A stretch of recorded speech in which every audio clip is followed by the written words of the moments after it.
7 देखिए, कह रहा है कि ए बी सी एक समकोण त्रिभुज है जिसमें एंगल ए 90 है। चलिए मैं एक समकोण त्रिभुज यहाँ पे ले लेता हूँ, ठीक है, इसका नाम दे देता हूँ ए बी सी, और इसका एंगल ए जो है 90 दिया हुआ है। ध्यान से देखिएगा, इसे बी देता हूँ, यहाँ सी देता हूँ, या बी यहाँ सी दे सकते थे। कह रहा है आगे कि और ए बी जो है ना ए सी के इक्वल है, तो हमें एंगल बी और एंगल सी ज्ञात करना है। ठीक है, तो चलिए देखते हैं। हमारे पास दिया है त्रिभुज ए बी सी एक समकोण त्रिभुज है, समकोण त्रिभुज है जिसमें क्या कह रहा है कि एंगल ए बराबर में है 90, और तथा यहाँ पे दिया हुआ है कि ए बी जो है ना ए सी के बराबर है। तो ज्ञात करना है, तो ज्ञात करना है, क्या ज्ञात करना है? एंगल बी तथा एंगल सी, इन दोनों को हमें ज्ञात करना है। चलिए इसका हल देखते हैं।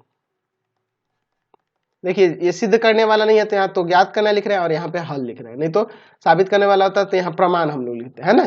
चलिए अच्छा, हमारे पास यहाँ ए बी जो है ए सी के बराबर दिया है, तो त्रिभुज के अंदर अगर दो भुजाएं बराबर हो तो उनके सम्मुख कोण बराबर हो जाएंगे ना, यानी कि यहाँ से एंगल बी बराबर एंगल सी हो जाएगा। लिख सकते हैं कि समान भुजाओं के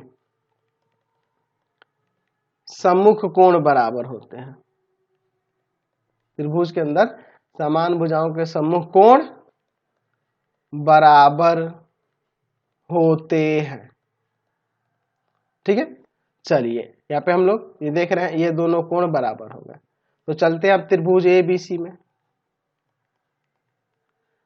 हम लोग क्या करते हैं, तो यहाँ पे लिखते हैं angle A plus angle B plus angle C बराबर 180। ये होगा ना, यहाँ लिख सकते हैं कि त्रिभुज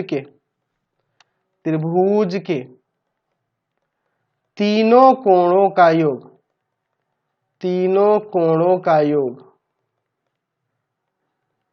180 डिग्री होता है। ठीक है, 180 डिग्री होता है, यहाँ पे लिख सकते हैं। अब देखिए एंगल ए तो आपका 90 दिया है, एंगल बी को ऐसे ही रहने देते हैं और सी को भी हटाकर एंगल बी ही लिख देते हैं, क्योंकि ये एक दूसरे के बराबर है और बराबर में 180। ये 90 ले जाएंगे उधर घटाने के लिए और ये दोनों जुड़ जाएगा, 2 एंगल बी बराबर में 90 आ जाएगा। ये 90 जाकर उधर घटेगा तो 90 हो गया। अब ये दो भाग में ले जाएंगे तो एंगल बी कितना आ जाएगा, तो 90 में 2 से भाग कर देंगे 45 डिग्री। एंगल बी बराबर 45 है, तो चूंकि हमारा एंगल बी एंगल सी के इक्वल है, तो इसलिए यहाँ पे लिख सकते हैं कि एंगल बी बराबर एंगल सी, इसलिए एंगल सी भी क्या हो जाएगा 45, यानी दोनों 45 डिग्री हो जाएगा। 8 नंबर